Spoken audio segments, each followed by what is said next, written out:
Stéphane, l'an passé, vous avez lancé la Expo 2. Oui. Là, il y a encore des nouveautés qui s'ajoutent à cette gamme-là. Exact.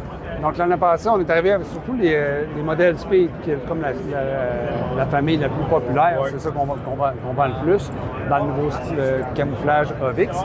On arrive maintenant avec, c'est le retour du bois laminé, ici. Vraiment esthétiquement très intéressant. Ouais, c'est beau. Puis j'aime beaucoup aussi le deux tons ici. Le jeu des deux couleurs. C'est vraiment esthétiquement très intéressant avec le frein de bouche également, qui est distinctif comme ça. Puis on a la deux tons aussi dans le synthétique noir. Oui, deux tons. Puis, si je la prends, juste pour te faire un rappel de ce qui avait été changé entre la X-Boat 1 et la X-Boat 2, c'est notre ajustement de crosse ici. Tout s'ajuste. Tout s'ajuste. Donc, elle est ajustable en hauteur, comme ça, mais elle est également ajustable en longueur. Contrairement donc, aux carabines avant, où il fallait ajouter des espaceurs entre notre pad anti-recul et notre crosse. L'espace se prend à l'intérieur ici. Donc, les espaceurs d'un quart de pouce, on en a 4 qui sont inclus, viennent s'ajouter entre les deux pièces ici qui sont amovibles.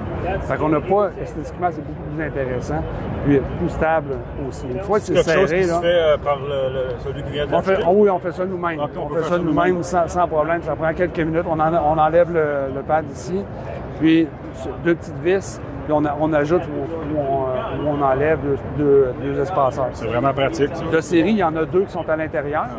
Donc, ça, c'est notre longueur standard. Fait qu'on peut en ajouter 2 ou on peut les retirer tout simplement pour venir vraiment s'adapter à notre physionomie. Parce qu'on sait qu'il y a des chasseurs qui sont plus petits. Puis là, exactement, il y a personne qui a la même physionomie. Donc, c'est important. Quand on arrive, ça me donne l'avantage que quand on s'épaule sur notre carabine, on ne cherche pas notre télescope. On tombe direct. Il y a trop de gens qui chassent avec des armes qui sont pas ajustés à eux. Hein.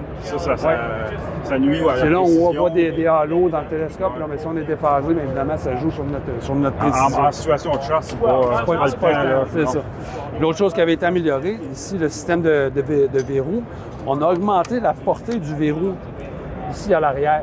Ce qui fait que quand notre verrou est ouvert, comme il porte sur une plus longue distance, c'est beaucoup plus stable. Fait que ça fait un verrou qui est vraiment incroyablement fluide. Ça ici. On revient avec la Stalker avec le canon stainless. Puis avec évidemment les mêmes spécifications au niveau de la crosse ajustable. On a aussi ici la micro-composite. Ça, c'est nouveau, ça. Donc ajustable aussi, mais qui va partir plus court. Fait qu'on part à 13 pouces, un 8 très court. Donc, c'est vraiment intéressant pour les juniors, les petites statures, les gens qui préfèrent tout simplement avoir une plus petite arme. Puis quand on ajoute, disons, si on tourne au maximum d'une micro, on tombe à peu près au minimum d'une standard. Fait qu'on couvre vraiment un large éventail d'ajustements. On peut s'adapter à n'importe quel chasseur. C'est super, ça. Oui. Hey, merci beaucoup. Ça me fait plaisir.